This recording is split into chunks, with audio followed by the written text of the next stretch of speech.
Bienvenido a un nuevo contenido de Uninorte Co. No olvides suscribirte a nuestro canal.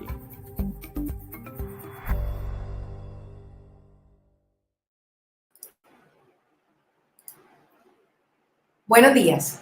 Bienvenidos a la tertulia del hospital, un espacio de reflexión, análisis y discusión académica alrededor de temas de interés en el ámbito de la educación y la salud contemporánea que ha abierto nuestro hospital, el Hospital Universidad del Norte, desde febrero del 2017, cuando el JUN cumplió 20 años.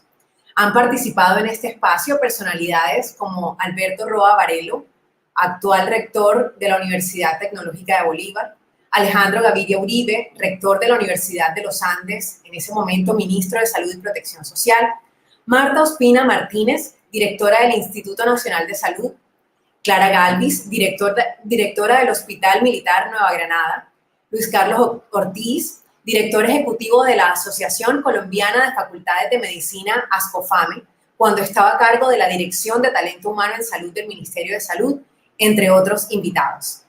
El día de hoy nos complace anunciar la participación de la doctora Diana Cárdenas Gamboa, directora de la Administradora de los Recursos del Sistema General de Seguridad Social en Salud, ADRES. Pero antes de seguir con la doctora Cárdenas, le doy la palabra al decano de la División de Ciencias de la Salud, el doctor Hernando Vaquero, quien dará un breve saludo. Buenos días para todas las personas que están conectadas ahora. Un corto saludo para la doctora Diana. Realmente para nosotros es un gran honor poder contar hoy con ella acá en la tertulia del hospital. Ella se encuentra al frente del ADRES desde el mes de abril. Le tocó justo asumir esa responsabilidad cuando esto de la pandemia empezaba y ha liderado desde su cargo grandes transformaciones en el Sistema General de Seguridad Social en Salud en Colombia que son inéditas. O sea, nunca habíamos participado en los temas en los cuales el ADRES se ha visto involucrado en estos últimos 6 meses. La doctora Diana Cárdenas es una persona muy dispuesta estuvo muy dispuesta para entrar en contacto con nosotros, con el hospital, con toda la parte que organiza la tertulia. Quiero públicamente agradecer su disposición en medio de lo caótico que deberán ser sus días a partir de sus responsabilidades. Doctora Diana, bienvenida a la tertulia. Hubiésemos deseado sinceramente tenerla presencialmente porque en un espacio que hemos construido para que incluso nuestros estudiantes de pre y posgrado se puedan relacionar con personajes que toman decisiones en el contexto nacional. Quiero expresarle nuevamente mi agradecimiento como persona, como profesional de la salud, como ciudadano colombiano y, por supuesto, como miembro de las directivas de la Universidad del Norte y comprometerla que en un futuro cercano, cuando esto sea viable, podamos repetir algunos de estos espacios ya de manera presencial. Doctora Diana, adelante, bienvenida, gracias. La tertulia de hoy estará dividida en 2 momentos. El primero, nuestra invitada realizará una presentación sobre el financiamiento del sistema de salud durante la pandemia y los retos en su operación. Luego abriremos un espacio conversado entre la doctora Cárdenas, nuestro decano, y la directora médica del Hospital Universidad del Norte, Daisy Chetin. Para ello, los invitamos a escribirnos sus preguntas o comentarios a lo largo de la transmisión en el chat de YouTube, indicando su nombre y la institución a la que está vinculado, de manera que podamos irlas incorporando luego en la conversación. Damos entonces paso a la presentación a cargo de la doctora Diana Cárdenas Gamboa, directora de la ADRES. La doctora Cárdenas es economista de la Universidad Nacional, es magíster en Economía de la Universidad de los Andes y tiene otro máster en Políticas e Investigación Social de la University College de Londres. Ha laborado en el Ministerio de Salud, el Departamento Nacional de Planeación, el Banco Mundial y el Ministerio de Trabajo. Muchas gracias, doctora Cárdenas, por acompañarnos esta mañana. Bienvenida a la tertulia del hospital. Angelina, buenos días a todos. Buenos días, Hernando. Muchísimas gracias por la invitación. Este es un espacio muy valioso para nosotros, para mí en lo personal y también como directora de la ADRES. Es un canal donde estoy segura podemos compartir el diario de una institución que realmente trabaja día a día para que inyectemos los recursos para hacer y contribuir a que el sistema de salud funcione. Yo brevemente voy a hablar hoy de realmente cuáles han sido los retos que hemos tenido estos 6 meses. Estos 6 meses se caracterizan por unas inercias muy particulares. Brevemente les voy a contar 2 temas que quiero pues contarles. Primero es sobre el financiamiento del sistema, sobre los retos que vemos sobre la cobertura del sistema y los mecanismos pues excepcionales que hemos implementado durante la pandemia, que son los mecanismos excepcionales del COVID. Y voy a hablar, obviamente, en este espacio sobre el Sistema Nacional de Residencias. Es un espacio donde pues obviamente quiero enriquecer el debate y obviamente quiero agradecerles pues todas las preguntas que ustedes hagan, porque las preguntas y la tertulia obviamente va a generar también una retroalimentación al equipo y a nosotros que hacemos pues la política pública desde la operación. Durante el financiamiento del COVID, yo quiero resaltar una situación que no nos debe pasar por alto, y es que la tasa de desempleo creció durante la pandemia. Y yo quiero hacer un poco un énfasis en esta situación, porque es que a veces olvidamos como sector qué está pasando con la pandemia. La tasa de desempleo ha llegado a unos niveles iguales o al mismo nivel de la crisis económica que enfrentó el país a finales de los 90. Y eso hace que nosotros estemos atentos a ver cómo pasa con algo tan obvio que ya hacemos hace 20 años que tenemos el sistema de aseguramiento, y que seguramente en el contexto de Colombia pues ya no es una preocupación de cómo pagamos los servicios, pero en realidad hoy el desempleo sí se ha convertido en una preocupación para el financiamiento y se ha convertido en un reto para superar la garantía y el flujo de recursos del sistema. ¿Por qué? Aquí en esta gráfica nosotros les mostramos cómo han evolucionado realmente en la línea azul. Les muestro cómo eran las proyecciones o el crecimiento de las contribuciones durante el mismo periodo de tiempo, enero-septiembre de 2019, y qué ha pasado en el 2020, que es esta línea naranja. Pues si ustedes ven, acá tenemos unas diferencias de casi 1.500.000 de personas que han perdido su condición de empleo y que dejan su condición de contribuyente. En una pandemia, el sistema de salud basado en seguridad social y aseguramiento hace 20 años, la situación hubiera sido distinta. Seguramente no hubiéramos podido apalancar o identificar qué pasaba con esta población. Pero lo que hace el gobierno es activar una figura, se me devuelve, que se llama activos por emergencia. Activos por emergencia es un mecanismo donde el Estado colombiano hace un esfuerzo financiero para decir, oiga, tenemos que mantener la seguridad social de estas personas. Y hay personas que seguramente, y nosotros hemos hecho cruces y análisis de información, que han estado en esta situación, que han sido afectados por el COVID y que sin embargo ellos están protegidos financieramente. Esto es un elemento muy importante porque realmente eso está testeando el sistema de aseguramiento como un sistema que realmente protege financieramente los hogares. Todos me van a decir, ay, pero el acceso efectivo a la salud es lo que más importa. Sin embargo, yo sí quiero resaltar que comparemos, hace 20 años no teníamos esto, y hace 20 años muchas personas se empobrecían enfrentando y cubriendo los servicios de salud. Hoy en Colombia nos podemos preocupar como sistema en cuántas camas de cuidados intermedios y de cuidados intensivos tenemos, pero un colombiano no se va a preocupar si tiene COVID, quién va a cubrir esa atención. Y eso es muy importante en el bienestar de los colombianos. Lo mismo pasa con el régimen subsidiado. Muchos de estos, perdón, acá me pasó un error acá en el chat, perdona, pero no lo sé quitar. ¿Sí lo están viendo? Bueno, acá nosotros vemos el crecimiento del régimen subsidiado, y el crecimiento ha crecido casi en 2 millones de personas que habrían transitado perdón, bueno, no pude corregir, me disculpan, pasó aquí un error con algún copy-paste del colegio de mi hija, pero bueno, voy a continuar esto. Nosotros acá tenemos un crecimiento significativo de los afiliados al régimen subsidiado.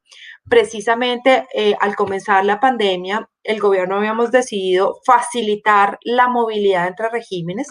Hay muchas personas que cumplen las condiciones en el régimen subsidiado que realmente son cotizantes cuando consiguen un empleo formal, pero migran fácilmente a esa situación de régimen subsidiado y muchas veces ese traslado, esa movilidad dependía de una solicitud del ciudadano que no conocía el trámite, entonces ahora lo hacemos automático y eso nos permitió también reaccionar rápidamente frente a aquellos que perdieron el empleo. Tanto es así que nosotros podemos decir que en este año pues el balance ha sido que tenemos más afiliados subsidiados que contributivos. Y esto implica que, pues, para el año y el cierre del año, pues nosotros hemos tenido que hacer unos esfuerzos. El Ministerio de Hacienda cada día está buscando más recursos, buscando también cómo a través del mecanismo del FOME financiamos estos activos por emergencia, todo este segmento de población que perdió su empleo para mantener su cobertura. Adicionalmente a esta situación, ADRE se enfrenta y obviamente se activaron mecanismos complementarios. Estos mecanismos complementarios se han permitido que durante la pandemia pues activemos como unas acciones, unos recursos extras que le permitan al sector reaccionar. Estos son realmente 4 los que realmente opera ADRES, que son el anticipo por pago de disponibilidad, el anticipo que es apoyar realmente a mantener esa capacidad instalada, porque ustedes saben que las frecuencias de uso durante la pandemia han bajado de manera como cíclica, dependiendo del estado de la pandemia y del pico epidemiológico, pues cada ciudad va cambiando, pero hay una capacidad instalada que necesitamos mantener. Entonces, hemos financiado el anticipo por disponibilidad, por camas disponibles. El reconocimiento de talento humano, que es una bonificación por una sola vez, es un reconocimiento a todo el recurso humano que ha estado al frente en la prestación, atendiendo y cuidando a los colombianos. Este mecanismo lo hemos pagado ya el 50%, estamos en proceso de seguir girando. Tenemos una compensación del régimen subsidiado. La compensación del régimen subsidiado es un beneficio para las familias del régimen subsidiado donde alguno de sus miembros tenga o sea diagnosticado con COVID para soportar o apoyar el aislamiento apoyar económicamente a las familias durante este tiempo del aislamiento y del aislamiento que debe hacer una vez alguno de ellos está contagiado. Si bien esto es una ayuda para el hogar, pues finalmente para el régimen subsidiado termina siendo muy importante porque muchas de las personas en el régimen subsidiado o no tienen trabajo o realmente viven del rebusque y si queremos pues mantenerlos en el hogar, pues necesitamos hacerle una contribución. Y finalmente, a partir del mes de septiembre hemos empezado vamos a financiar directamente las pruebas. Las pruebas inicialmente se estaban financiando con los recursos corrientes, sin embargo encontramos que es necesario que nosotros introduzcamos y reconozcamos esos recursos adicionales para pagar las pruebas directamente por parte de la ADRES. La operación de esto, pues es todo un aprendizaje y yo acá pues no quiero ser como la clase de política pública tan detallada. Nosotros en este cuadro con mi equipo pues lo que tratamos es de estructurar como los criterios claros de un programa. Un programa siempre tiene una población objetivo que ustedes pues ya les describí ahorita. El anticipo son las IPS, en el talento humano pues son ustedes, la compensación del régimen subsidiado es el afiliado al régimen subsidiado, las IPS en pruebas, La focalización, o sea, realmente identificar a quiénes les doy, es un mecanismo que pues muchas veces no nos damos cuenta, pero no es tan fácil la operación. Por ejemplo, pues la focalización en servicios de cuidado, de camas de cuidado intermedio y cuidado intensivo, pasaba por tener el reporte del REPS, del registro de prestación de servicios, pero cuando uno ya lo implementa, pues se da cuenta que es que a alguien se le olvidó reportar la cama o no reportamos tan periódicamente. Entonces, y facilitar el proceso para que las clínicas pudieran aplicar la solicitud y que fuera un proceso mucho más rápido. Ahí las bases de datos, todos estos mecanismos, lo que hemos hecho es tratemos de hacerlo lo más fácil posible, lo transaccional, usemos la información en talento humano, usamos realmente la base única de afiliados para verificar realmente la verificación de los documentos de identidad, Retus, que es la base de registro de recursos humanos. En régimen subsidiado hemos usado para la compensación, ha sido un poco más retador, porque en realidad el régimen subsidiado, las personas están afiliadas a las personas, no las familias. Buscar a las familias ha sido dispendioso. Y ahí, pues, los retos han sido enormes, especialmente también en la búsqueda. Hemos identificado muchos personas de régimen subsidiado que han estado afectados por la pandemia, pero que están institucionalizados, hogares geriátricos, personas niños que están bajo el cuidado y la protección del ICF.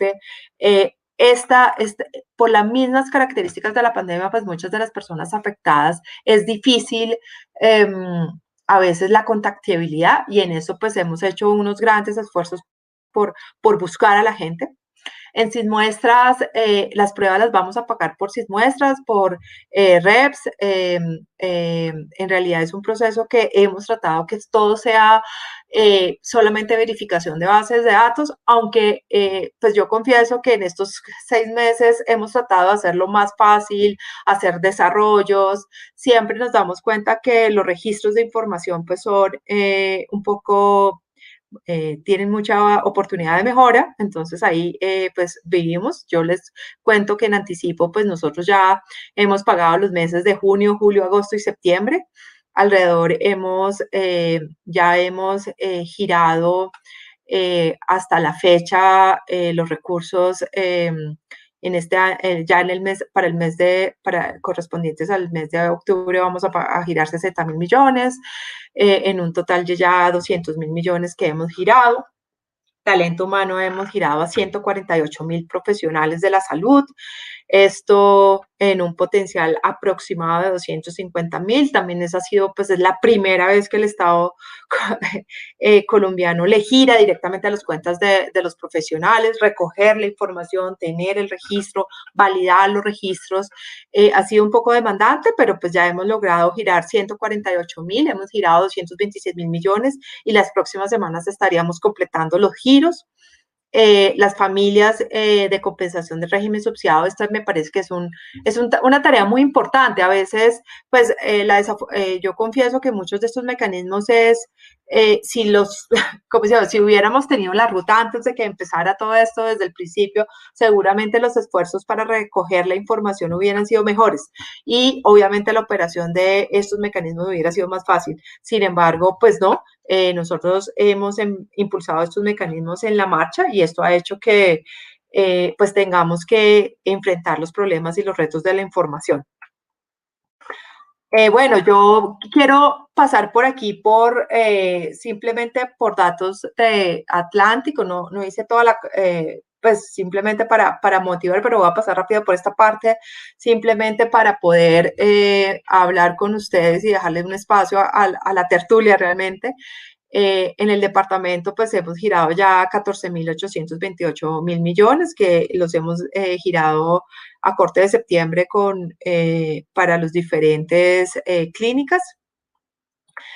En compensación temporal, nosotros tenemos, este es un gran esfuerzo, en realidad hemos estado buscando las bases de datos. Acá la ventaja ha sido que ya desde el orden nacional nos hemos venido integrando como programas de otras familias en acción para poder buscar los mecanismos de bancarización y poder hacer mucho más fácil este giro. Nosotros creemos que la agilidad de poder lograr que le generemos un incentivo a las personas que del régimen subsidiado pues puedan estar en cuarentena, podrían hacer mucho más fácil el control.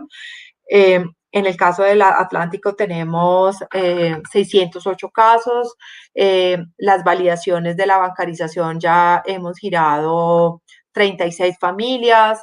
Muchas veces nos aparecen son nombres de personas y cuando uno hacemos la conformación del hogar nos damos cuenta que son familias y eso ha sido como lo dispendioso en este ejercicio. Estamos en proceso de bancarización. Lo que está haciendo la ADRES es que hizo una alianza con los bancos para hacer la implementación de cuentas de transacción simplificado para lograr que estas personas puedan recibir el beneficio.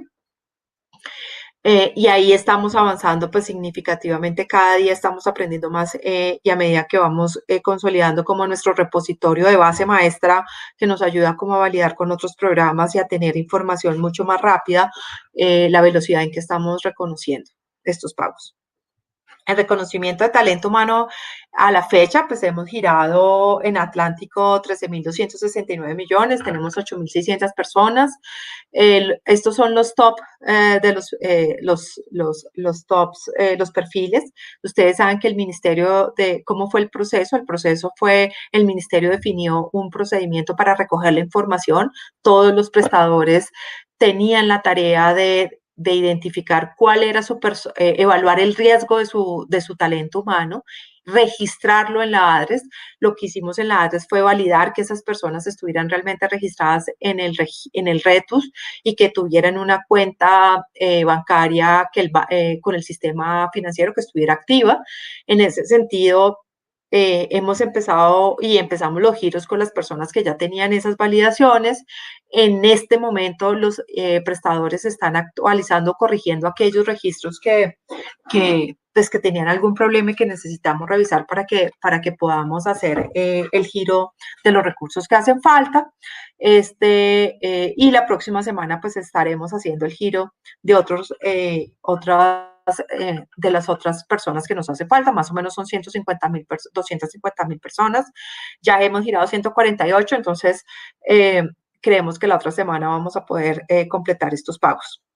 ¿Qué tenemos lecciones aprendidas? Miren, las lecciones aprendidas yo voy a pasar rápido, pero la operación del sistema de salud detrás requiere que seamos una modernización digital. Los sistemas de salud tienen múltiples fuentes, pero la calidad de los datos a veces tienen problemas. Entonces, a veces no somos conscientes de la importancia que tiene un registro cuando lo registramos. Por ejemplo, cuando se toma una muestra y registramos mal el teléfono de esa persona, pues si es del régimen subsidiado, le estamos quitando a veces una posibilidad de que lo encontremos para poderles dar un beneficio. Entonces, a veces nos tenemos esa noción y creemos que el sistema tiene fuentes de información, pero que tiene que gestionarlas. Hemos avanzado en la implementación de historia clínica interoperable, pero es urgente. En realidad, pues durante la pandemia hubiera sido mucho más fácil si realmente los sistemas de información se hablaran. Factura electrónica, los sistemas de disposición de la información al ciudadano. Pues nosotros hemos hecho un gran esfuerzo estos meses por ser una ADRES mucho más transparente, por publicar cada pago, por habilitar por cada mecanismo de operación una información que la puedan consultar y que el mismo beneficiario y la ciudadanía pues pueda consultar el estado de estos pagos. Voy a hablar brevemente, además de la pandemia, obviamente quería hablarles porque sé que pues era un tema que es recurrente y que amerita, es hablar del Sistema Nacional de Residencias. Miren, en paralelo, pues, obviamente durante la pandemia, estamos enfrentando, pues, todos los dificultades y retos que tenemos de financiar lo corriente. acá no les voy a hablar sobre el proceso de saneamiento que estamos haciendo con las EPS, pues porque sería un poco más larga la conversación, pero pues además no quería desviarme de este tema, pero este tema es muy importante porque es el Sistema Nacional de Residencias, y en el Sistema Nacional de Residencias, pues reconocer primero que también han habido aprendizajes para la administración, tanto para el ministerio como para la ADRES, pero sin embargo hay que sacar de contexto y entender también cuál es la historia de las residencias y por qué creemos que es tan importante. En realidad, desde el año 93, y les cuento, yo fui directora de talento humano en el ministerio en el 2003, o sea, yo ocupé el cargo de Luis Carlos en su momento. Yo en el 94, en el 2002, 2003, teníamos becas créditos, les contaba. Cuando yo entré en becas crédito, primero, hasta esa fecha no tenía criterios de priorización. El número de beneficiarios que se podían entregar eran muy pequeños porque era una beca, entonces tenían que pasar por unos criterios de filtro. Los criterios se definieron. Con sorpresa mía, después de que yo llego al ministerio, pues otra vez y vuelvo al ministerio mucho tiempo después, me doy cuenta que se mantuvieron por mucho tiempo los criterios de focalización. Pero esto ha implicado un esfuerzo fiscal y yo quiero hacerles evidente sobre este esfuerzo fiscal que implica. En general, cuando teníamos un esquema de becas crédito, las becas crédito por el presupuesto, porque implicaba una cofinanciación del Ministerio de Salud y el Ministerio de Educación. Y para el Ministerio de Educación, pues las becas crédito del profesional de la salud, pues compiten con los otros profesionales. Y eso era una discusión que era muy eterna, pero que en su momento también implicaba que los cupos fueran limitados. En este momento entramos a un proceso de residencias donde realmente no todos los que están inscritos están beneficiarios, pero adicionalmente no tenemos como un criterio de focalización, pero estamos aumentando también el pago mensual.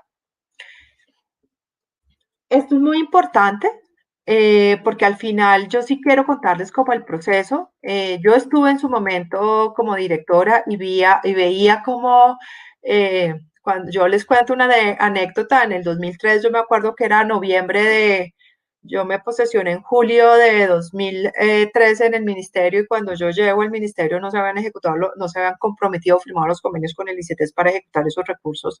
Finalmente se logra hacer procedimientos para girarlos en noviembre.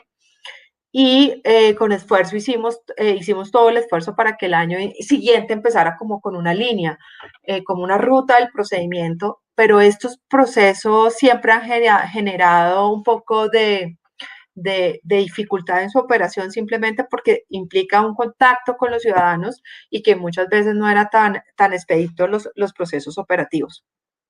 ¿Qué pasa con el sistema de residencias? Bien, el sistema de residencias reconoce que necesitan el apoyo. Esto siempre ha sido una discusión que me parece que el sector ha ganado y que el recurso humano en salud requiere esa reivindicación, y es que es un salario que tienen que pagar, que requiere porque implica un esfuerzo, el aprendizaje como residente en la residencia médica.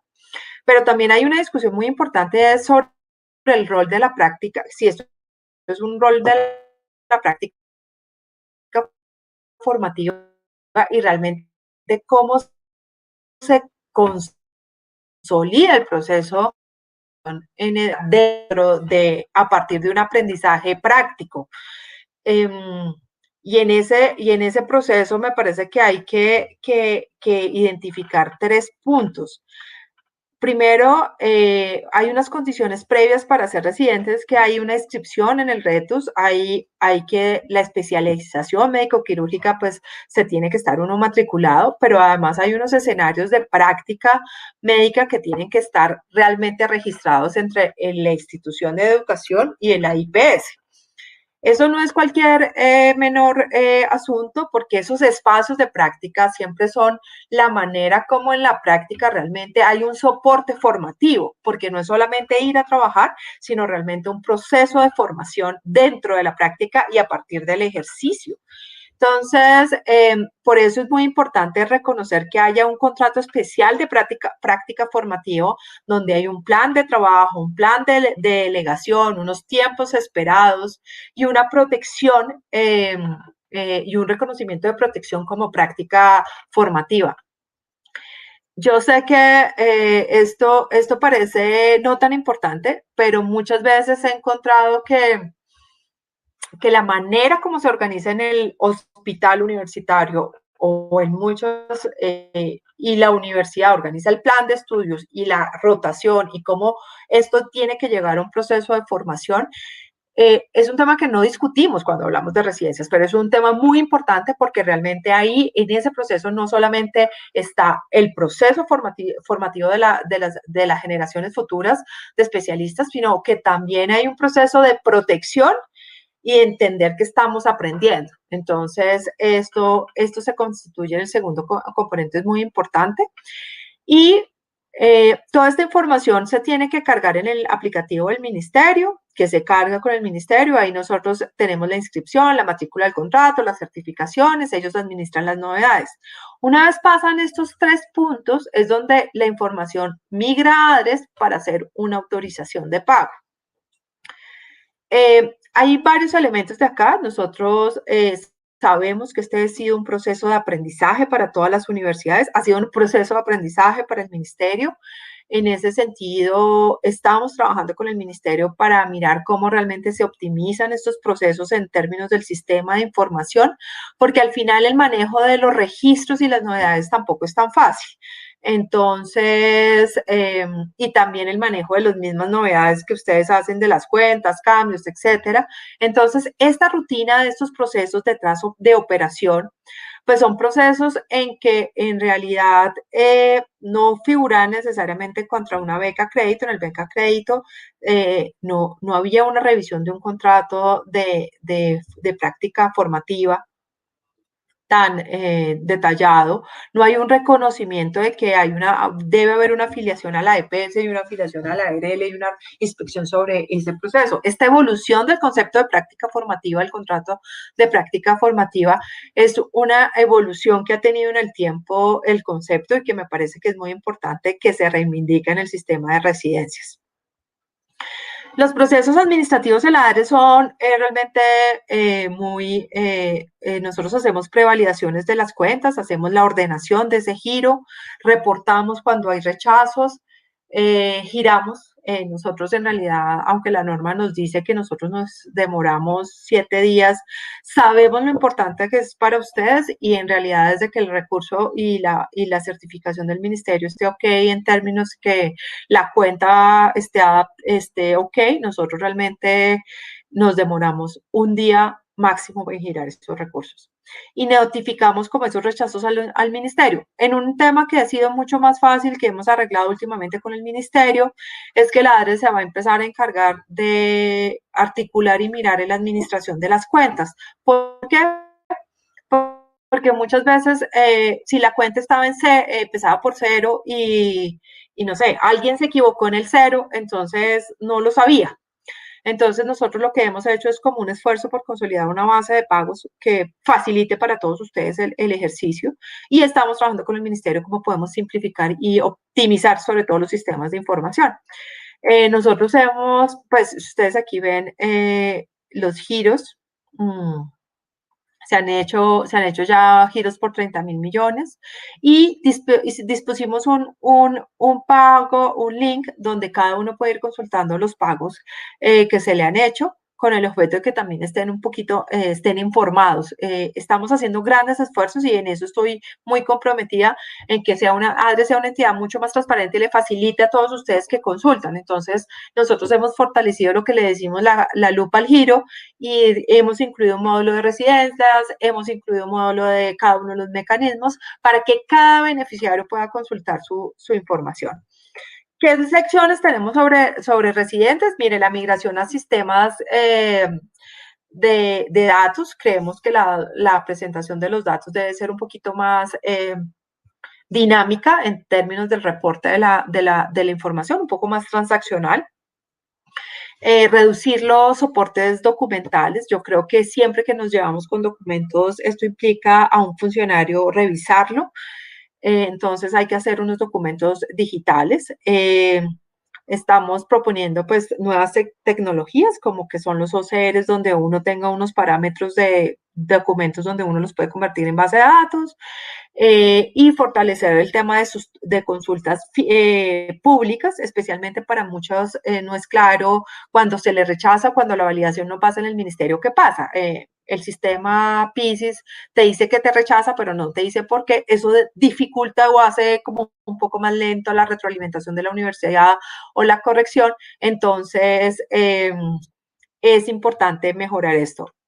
En conclusión, nosotros sí creemos que parte de la modernización de toda la operación de estos servicios pasa por una innovaciones, por unas transformaciones desde la captura del dato, y estamos trabajando con el ministerio en hacer una propuesta pues también para poder optimizar estos procesos de aprendizaje. No obstante, decirles que de todos modos no hay que perder la vista que de todos modos el sistema de residencias implica un reconocimiento a todo el talento, humano, los profesionales médicos que están en su especialidad, eh, están cursando su especialidad. Implica también un esfuerzo fiscal para que todos estén cubiertos. Quisiéramos hacerlo más rápido, entiendo la situación.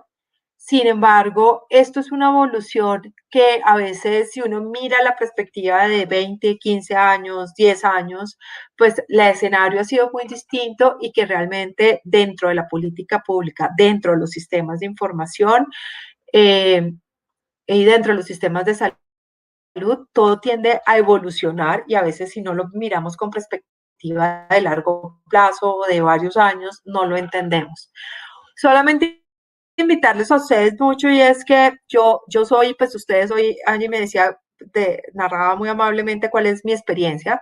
Yo soy una persona que me he formado como funcionaria y servidora pública por mucho tiempo, tanto en el gobierno como en los organismos multilaterales. Hay una cultura y una vocación, y yo les digo, los sistemas y la operación de los programas siempre hay oportunidad de mejorarla, pero es a través de la contribución de todos en donde podemos optimizarlas. Hoy yo estoy aquí, mañana cualquiera de ustedes puede estar en mi lugar, pero esto es una construcción donde construimos sobre lo construido en la función, en el sector público, y en eso pues hay que reconocer que si nosotros miramos lo que teníamos hace 15 años es distinto, y hoy estamos con retos, lo reconocemos, pero que hay oportunidades de mejoras con unas transformaciones digitales. Gracias.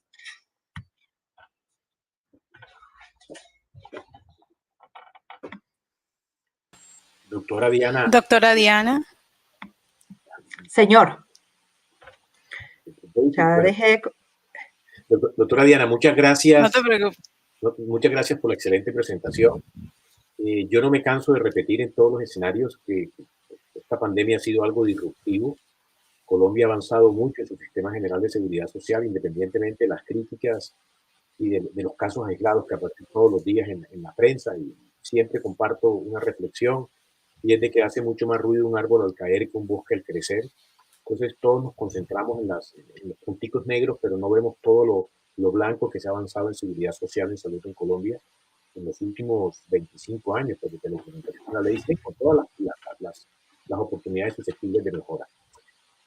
La pandemia ha sido algo disruptivo, nadie estaba preparado para esto, ni siquiera a nivel planeta, pues, no es un tema de país, es un tema de planeta. Vemos lo que ha sucedido en sociedades más civilizadas, en economías más fuertes, mucho más sólidas, que no tienen estas debilidades nuestras en el tema del régimen subsidiado, régimen contributivo, el de balance que existe entre ellas. Así que de verdad yo no tengo sino palabras, nuevamente, de reconocimiento para todo lo que se ha avanzado puntualmente en estos 6 meses de la pandemia. Hay un tema particular que quiero ya dar entrada a Daisy, y que se refiere a ese último comentario que usted hizo. O sea, esto se trata de construir sobre lo construido.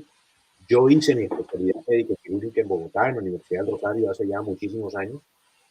En ese momento no pagaba uno matrícula, porque realmente no pagaba matrícula, tampoco le pagaban a uno en el hospital, pero no existía nada de eso que usted dice, nada de lo que se construyó luego a través de grandes esfuerzos de las instituciones superiores y del Ministerio de Educación, que son los planes de estudio, los procesos de registro calificado, los, digamos, crear un convenio de docencia-servicio, que se respetaran las horas del presidente, que se le brindaran opciones de bienestar dentro de los escenarios de práctica.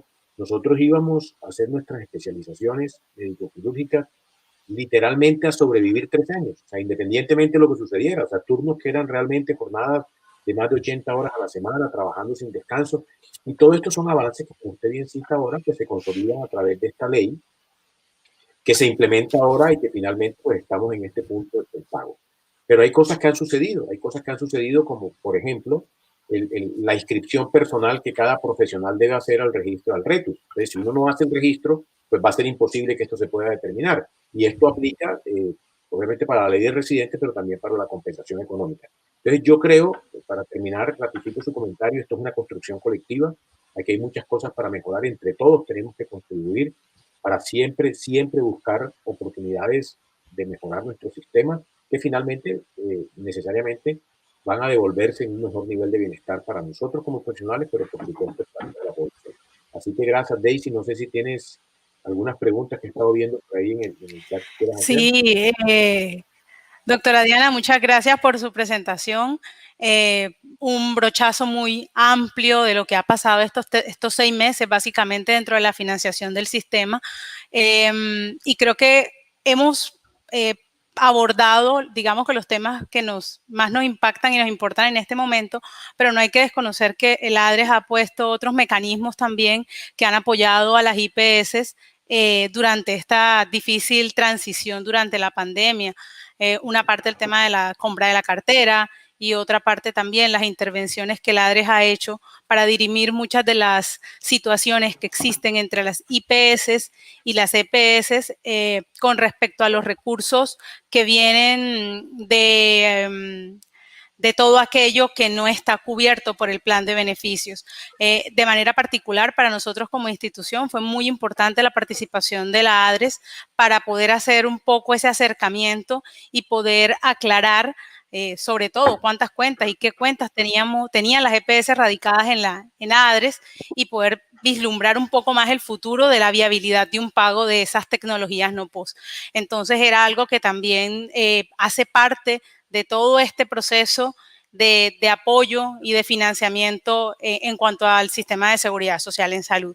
Con respecto también a lo que hemos venido hablando de las dos de las cosas así como más súper importantes y que de pronto es de interés para las personas que nos acompañan, son el tema del reconocimiento del bono COVID y bueno, en relación a los pagos de la ley de residentes.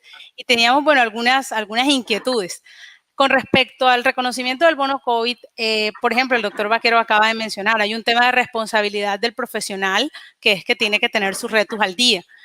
¿Qué hacemos nosotros, Doc, con todos estos personajes que no hemos inscrito correctamente el RETUS, que por eso no pudimos ser beneficiarios del tema y que estamos pendientes? ¿Será que hay posibilidades de más adelante hacerlo o definitivamente ya no se pudo? Porque esa corrección no se pudo hacer. El apellido que era con S y no con Z, sabemos que todo es un tema de base de datos.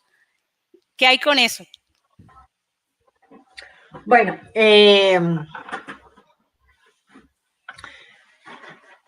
Bueno, esa es una reflexión, es una pregunta muy difícil.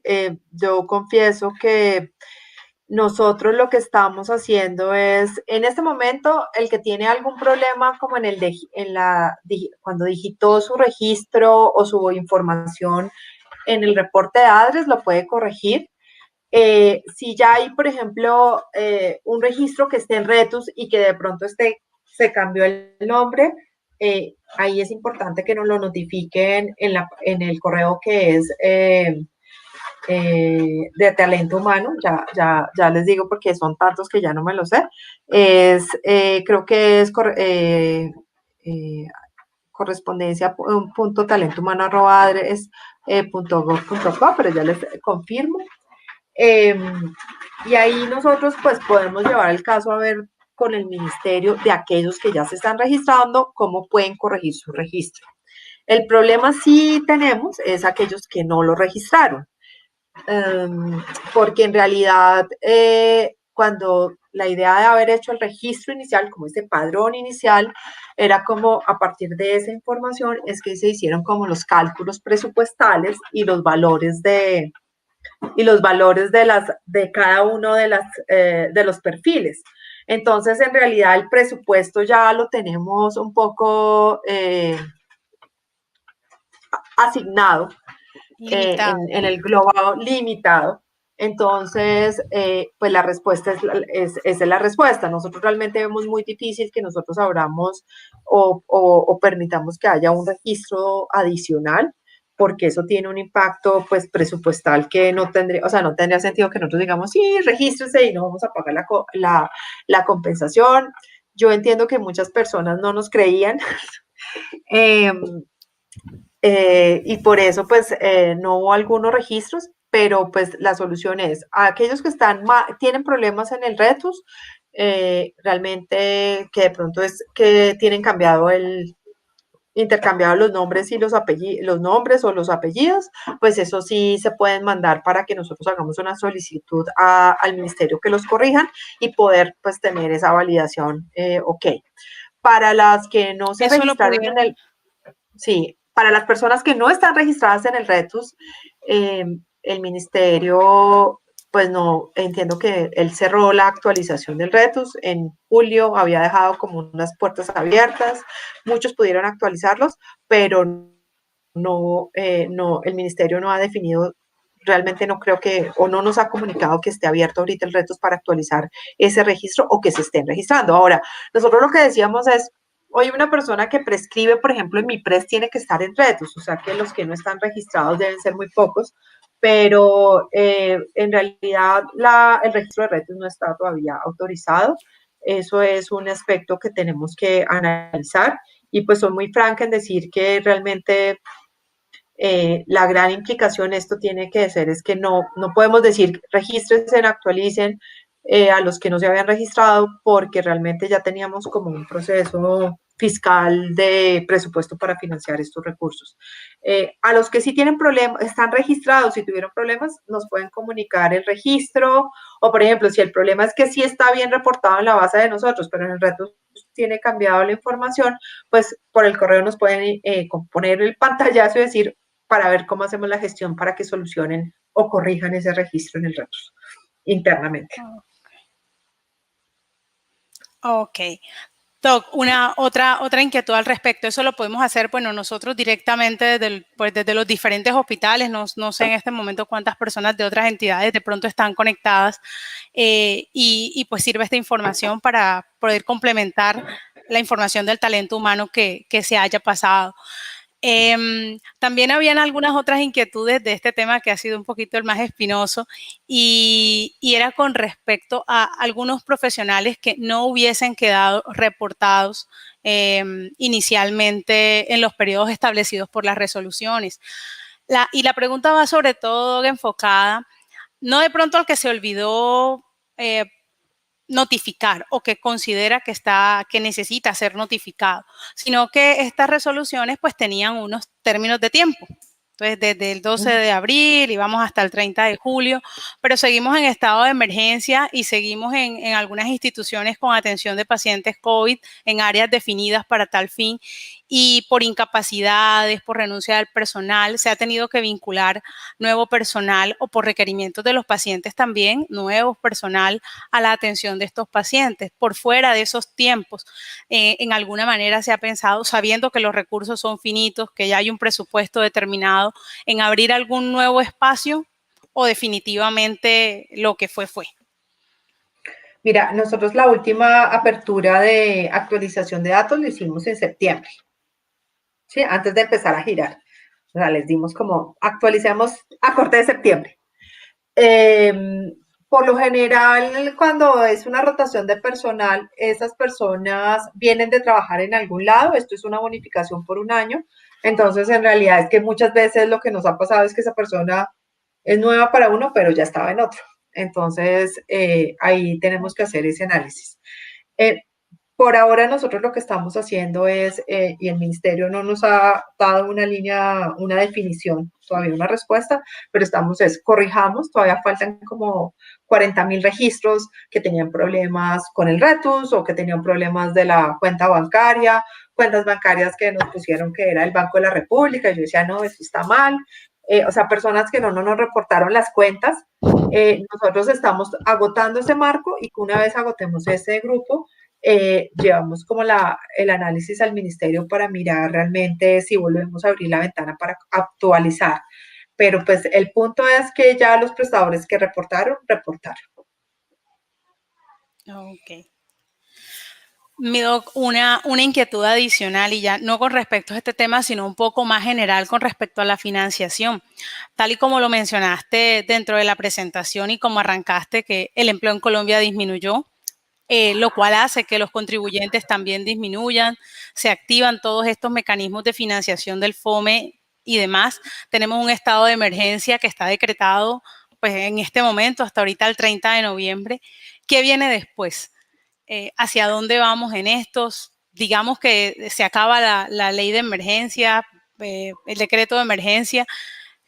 Esa financiación, estas iniciativas, esta continuidad, ¿cómo se piensa o qué proyección hay al respecto? Pues bueno, hay varias cosas ahí. En este momento es activa la emergencia sanitaria, es decir, que es del resorte del ministro de Salud extenderla. Lo más probable es que se extienda, pues porque no hemos dejado de estar en emergencia sanitaria, especialmente pues porque el proceso y la evolución de la pandemia va a depender también de la evolución de nuestro comportamiento como ciudadanos, primero, pero también va a depender de la vacuna. ¿No? Entonces, es difícil citar o predecir que se acabe en noviembre. Lo que sí es importante identificar es, primero, que más allá, también la emergencia sanitaria se mezcla con un problema de situación económica muy difícil, aumento de desempleo y aumento de pobreza. Eso hace que la necesidad de extender los mecanismos de protección de la seguridad social, en este caso de garantizar que las personas no se queden sin seguro de salud, garantizar que las personas que tienen bajos ingresos puedan tener sus subsidios de familias en acción, ingreso solidario, tiene que ser muy importante. Cómo fortalecemos esas líneas de empleo y cómo activamos el empleo va a tomar mucho más tiempo incluso que de pronto la emergencia sanitaria. Pero eso nos hace que también seamos conscientes como sector que tenemos que seguir extendiendo sus mecanismos y que pues realmente los recursos para financiar esos mecanismos excepcionales son los del FOME, que solamente se pueden utilizar en la medida que esté la emergencia sanitaria. Entonces, pues al final creemos, porque realmente es una decisión del ministro, creemos que las situaciones no han cambiado sustancialmente como para no extender la emergencia sanitaria. Sin embargo, pues en la medida que se vayan liberando y se vayan como flexibilizando algunas decisiones y vamos a poder avanzar, pero en decisión que se debe tomar por el ministerio, que no los vemos pues que es muy probable que se extienda. Muchas gracias, Diana, por esas respuestas. En cuanto a lo de ley de residentes, no sé si de pronto el doc me ayuda o tiene algo ahí adicional al tema. La viabilidad de la financiación en lo sucesivo. Lo más difícil, y como tú lo mencionaste también, bueno, hay un tema de lecciones aprendidas, hay un tema de información, de cruce de información, que lo hemos visto, digamos que en casi todos los escenarios para la validación de la información, que claramente es una de las funciones que tiene la ADRES en este aspecto. Para lo de la ley de residentes, sobre todo el tema de la financiación y el pago, tuvimos al principio un poco de altibajos en lograr una homogeneidad, entonces venía, bueno, a unos les pagamos un mes, a otros 2 meses, a otros 3 meses, y eso estaba generando un poco de disconfort. En este momento y hacia lo que viene, esa estabilización, ¿cómo va a fluir? ¿Es viable en el tiempo? ¿Qué podemos esperar? Bueno, ¿estamos hablando de la estabilización de los giros a los residentes o estamos hablando De los giros. del presupuesto De los global? giros. Ah, ok. De los giros a los Porque, residentes. ok, bueno, en realidad el tema de los giros de los residentes dependemos un poco del manejo de novedades. Nosotros, en realidad, mirando agosto, pues nosotros pensábamos que agosto el pago iba a ser más rápido que julio, pero entiendo que hay muchas modificaciones en el manejo de las novedades de las universidades cuando lo reportan. Es decir, que no, nosotros que pensábamos que, bueno, ya entró la primera, ya la segunda y la tercera es mucho más fácil, vemos que las novedades se vuelven un poco enredadas. Y lo que estamos mirando como el ministerio, o sea, cómo simplifica las novedades, hay aspectos como que creo que quedaron en el reglamento un poco enredados y que enredan la operación. Por ejemplo, les voy a poner un ejemplo que yo miraba, el tema de las incapacidades. Entonces yo le digo, ¿y quién me va a reportar la incapacidad? El hospital, la universidad, y además nadie tiene claro quién va a pagarlo, si es una laboral o no. Entonces, ese reporte ha sido un poco difícil, entonces se está revisando. También, por ejemplo, le pedimos ponerles reglas a ustedes y a los residentes, o sea, si usted va a cambiar de cuenta, solamente le dejamos como cuando te pagan la nómina, un mes antes, o sea, tienes que hacerlo antes de que el otro mes, porque si lo cambias en la media, pues entonces retrasas. Además es que no solamente se retrasa uno, sino que se retrasa el paquete. Entonces eso es como, bueno, manejemos este tema de las novedades. Ahí lo estamos empezando como a manejar, esto es realmente como una nómina, entonces en esa nómina es una nómina que el ministerio no manejaba, entonces está aprendiendo a manejarla, pero pensamos que ya, por ejemplo, lo que es cuentas, por cuentas no deberían cambiar, a no ser de que pues un cambio de cuentas se genere, pero se avise por lo menos con un mes de anticipación antes del siguiente giro para poder actualizar la información. Eso es como lo que estamos haciendo, es como poner un poquito más de procesos para decir con el manejo y estamos revisando con el ministerio, pues le sugerimos que revisar algunos manejo de unas novedades que nos parecen un poco difíciles pues de verificar y Sí, que ahí se demoran ellos. nosotros desde las universidades, pues obviamente entendemos la situación de los residentes y entendemos digamos, la presión que ellos tienen por su remuneración, que es completamente legal. De hecho, pues hay tutelas que se nos han colocado las instituciones, que han vinculado al ministerio y que están en camino, que fueron respondidas. Y tal vez el mensaje acá para ellos, y hay algunos de ellos conectados, es, se está trabajando, aquí esto ha sido algo, insisto, disruptivo. Eso no es una justificación para los retardos o para las incongruencias que se han presentado en el proceso, pero puedo dar fe de que desde el Ministerio de Salud, desde la ADRES, se están haciendo esfuerzos para que cada vez el proceso sea mejor. Y si tal vez aparecen retardos o como usted dice, el paquete completo se ve afectado, pues la idea es encontrar las cosas que sean susceptibles de mejorar para que esto no suceda. Es que pasamos de un modelo, no sé si la doctora salió, Angelina, bueno, pero para los que están conectados, pasamos de un modelo de beca crédito, donde era un modelo que era, digamos, completamente plano, que no existía ningún tipo de interoperatividad entre ministerios, entre residentes y entre IPS, a un modelo que es completamente dinámico, o sea, un modelo que está cimentado en un contrato, digamos, de práctica formativa tripartita, que exige y demanda una serie de requisitos que tienen que ser llenados, porque finalmente son dineros del Estado y tienen que cumplirse todos los requisitos para que todos podamos avanzar y esto sea sostenible en el tiempo. Tal vez lo único que yo insistiría, porque además lo he hablado al seno de Ascofame y lo he propuesto, es que obviamente esto de alguna manera tiene que llevarnos una evolución del sistema general de residencias médicas en Colombia, o sea, incluso aceptando un trabajo muy juicioso que se ha hecho de parte de Ascofame para la denominación de los posgrados médico-quirúrgicos, pasar por todos los procesos de admisiones a los posgrados como un requisito como un examen único nacional, obviamente como un requisito adicional de ingreso, y algunas cosas que son susceptibles, repito, de poder copiar de modelos que han avanzado ya en otros países y que han demostrado ser efectivos. Entonces yo, digamos, termino llamando un poco a la prudencia, a la paciencia y a entender que estamos en una situación que es completamente atípica y estamos involucrando cambios, pues estamos, perdón, incorporando cambios que están tocando estructuras del Estado que nunca antes habían podido trabajar en conjunto y que tienen que trabajar además de forma eficiente cada 30 días, porque no es un proceso que se monte y que quede estable. Usted bien lo decía, el tema de las incapacidades, por ejemplo.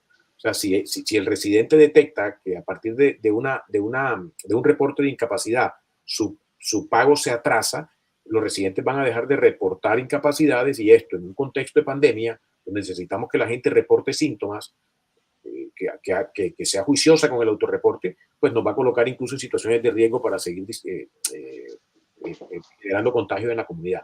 Entonces yo diría, hombre, vamos avanzando, yo entiendo la situación, cómo no entenderla, también fui residente, también en algún momento hice especialidad y entiendo las necesidades que los jóvenes tienen hoy en día y todo lo que esto ha significado para las finanzas de ellos y de sus familias. Así que el tema es simplemente llamarlos un poco, hacer un llamado a la prudencia, hacer un llamado a la paciencia y que se está trabajando y que esto tenemos que resolverlo entre todos, entre las instituciones de educación superior, el gobierno, las IPS y los residentes, porque los residentes también tienen tienen una cuota de responsabilidad en el llenado de los documentos y en toda la administración que ellos hacen de la información. Gracias, Daisy.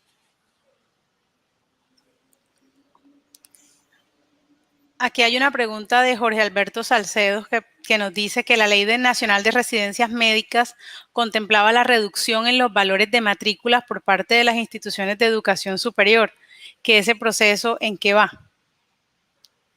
Si la doctora Cárdenas me quiere ayudar, yo me dejo ayudar. No. Para Jorge Alberto. Las universidades estuvimos reunidas, esto es un proceso, digamos, de muy larga evolución. Esto realmente, yo he estado personalmente en no sé cuántas sesiones en la Comisión Séptima en el Senado. Se hizo un estudio muy juicioso. La ley lo que dice es que solamente se podrán cobrar valores de matrícula que estén justificados en un estudio de costos en que incurra la institución de educación superior para poder tener abierto el posgrado. O sea, solamente el valor de matrícula puede incluir los costos que son verificables para la institución de educación superior y digamos que son verificables y que se aplican a la estructura de presupuesto, la estructura de matrícula de los posgrados médico-quirúrgicos. En eso se está avanzando, el gobierno nos está normando, está haciendo cumplir la normativa que ya está. Las instituciones de educación superior tenemos que reportar semestralmente y anualmente un estudio juicioso de costos verificables alrededor del valor de la matrícula de los posgrados médico-quirúrgicos. Aquellos que estén por debajo del valor de mercado, pues seguramente tendrán que ser reajustados. Igual, tal vez, no es un escenario deseable, pero si en algún momento esto llega a superar, tendremos que sentarnos nuevamente a identificar cosas en las cuales puedan ser compartidos algunos costos y esto nos lleve a ajustarnos a los valores que el mercado nos da.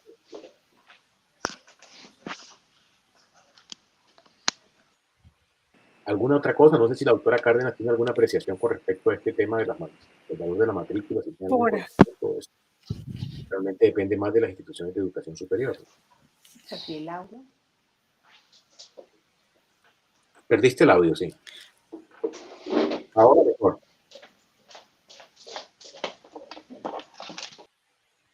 Se nos fue.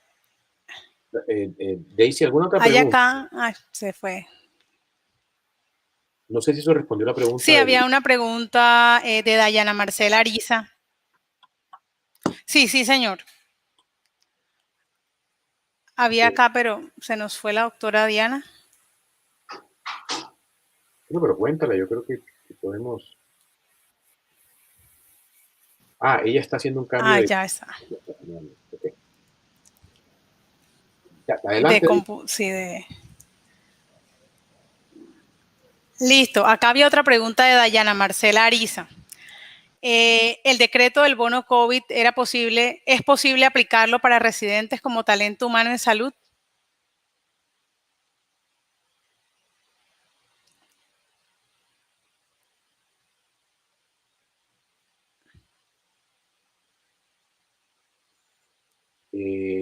Daisy, yo tengo audio, sí. La doctora Diana se nos... Sí, señor. Ok, perfecto.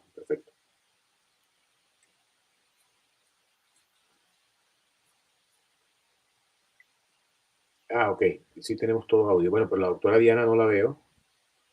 Ya se está intentando volver a conectar. Démosle un minuto que se conecte nuevamente.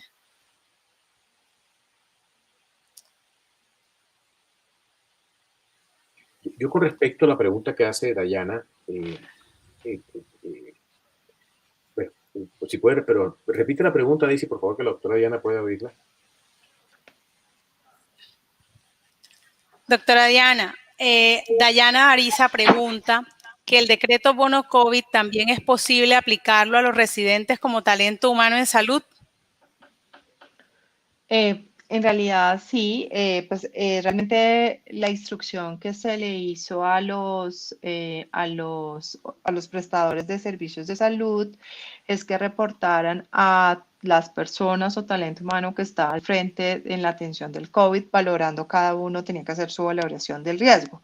Es la condición para ser beneficiario de el bono COVID o el bono del talento. Eran dos. Una, estar registrado en el RETUS, que como médico general obviamente ellos pueden estar registrados. Y dos, pues estar realmente en una valoración de riesgo y de atención que hizo el propio prestador. Pero realmente pues esa valoración del riesgo la hizo cada prestador y cuando registró y reportó al personal.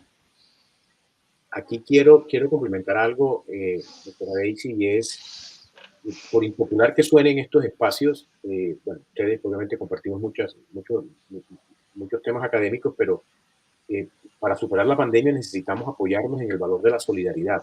Y tenemos que entender que si bien a nadie le hace falta un bono extra, tenemos que entender que hubo gente, que los recursos son finitos y que hubo gente que realmente estuvo en la primera línea de atención. Y esa tal vez fue la filosofía del gobierno cuando implementó esto. Digamos, no es un secreto que incluso alcanzamos a plantear, yo estuve en algunas discusiones donde planteamos a nivel nacional incluso la posibilidad de generar un seguro de vida para las personas que estuvieran en primera línea de atención. Finalmente esto no se pudo llevar de una manera para que fuese operativizado. Pero termino conceptualmente la idea para decirles que acudo al principio al valor de la solidaridad. Hubo gente, les pongo mi caso, o sea, yo, digamos, he tenido que salir, he tenido que atender cosas por mis cargos, pero yo no he estado en la primera línea de atención. Yo soy médico y yo hago práctica todavía.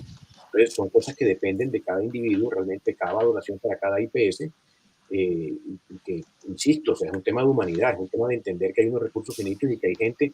Yo, por ejemplo, me siento muy complacido, no conocía los números que la doctora Cárdenas nos mostró, pero que este bono esté llegando a las auxiliares de enfermería como digamos, primer grupo asistencial, es maravilloso. O sea, si ustedes ven los porcentajes de afectación del talento humano en salud en Colombia, las auxiliares de enfermería se encuentran en primer lugar.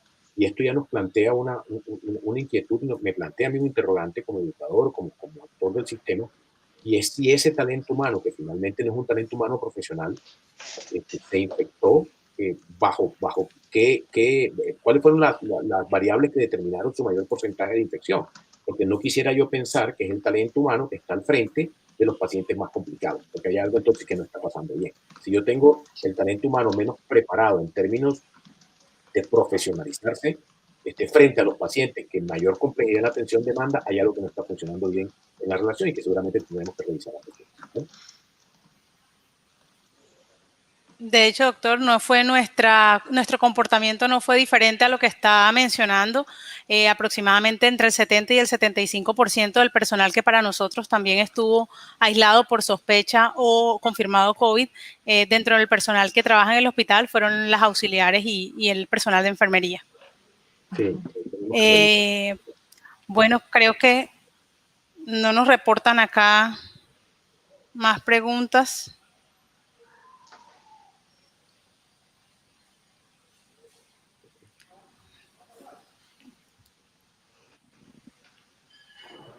Bueno, ya hemos pasado más de la hora aquí de conversación y de esta presentación que ha sido muy interesante y que ha aportado muchísimo a las personas que están conectadas acá, desde las IPS, a nuestros estudiantes, residentes.